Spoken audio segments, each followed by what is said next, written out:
Vemulawada MLA ఆది శ్రీనివాస్ కు మంత్రి పదవి ఇవ్వాలని కోరుతూ కోరుట్లలో మున్నూరు కాపు సంఘం సభ్యులు ర్యాలీ నిర్వహించారు.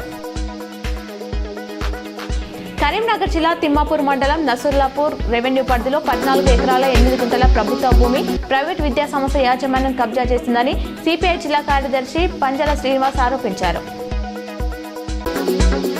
వేములవాడ రాజరాజేశ్వర స్వామిని దర్శించుకున్న మంత్రి అడ్లూరి లక్ష్మణ్ కుమార్ కాంగ్రెస్ పార్టీ అంటేనే సోషల్ జస్టిస్ కు కేర్ ఆఫ్ అడ్రస్ అని వెల్లడించారు. జగిత్యాల జిల్లా కొరుట్ల పట్టణంలోని మెట్పల్లి రోడ్డులో గల బాలాజీ వినాయక విగ్రహాల తయారీ కేంద్రంలో ఆదివారం విద్యుత్ ప్రమాదం సంభవించింది.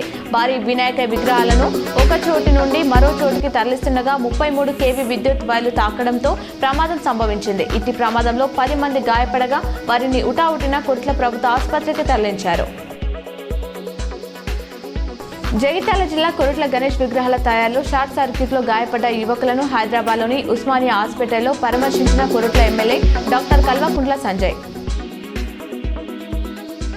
మూలవాగు బ్రిడ్జి నుండి దేవాలయం వరకు 750 మీటర్ల వరకు రోడ్డు విస్తరణ చేపట్టనున్నారు. 47 కోట్లతో 80 ఫీట్ల వరకు విస్తరణ పనులు చేపడతారు. 250 మంది బాధితులు ఇప్పటికీ 70 మందికి నష్టపరిహారం చెక్కులు అందజేశారు. మిగతా వారికి త్వరలో అందజేయనున్నారు. దుకాణాలను ఇల్లు ఖాళీ చేయాలని 15 రోజుల క్రితమే నోటీసులు జారీ చేసిన అధికారులు నిన్న ప్రభుత్వ భవనాలు దేవాలయానికి సంబంధించిన దుకాణాలను తొలగించారు.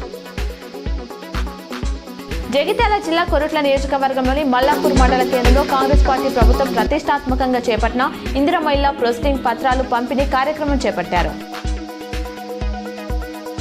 బీహార్ రాష్ట్రానికి చెందిన కూలీ పనిచేసే వ్యక్తి ఓ వృద్ధ దంపతుల ఇంట్లో తెల్లవారుజామున దూరి దాడికి యత్నించడంతో స్తంభానికి కట్టేశారు గ్రామస్తులు. అనంతరం తోటి కూలీలు వచ్చి అతనికి మతిస్థిమితం లేదని చెప్పడంతో వదిలేసిన సంఘటన కరీంనగర్ జిల్లాలో చోటు చేసుకుంది.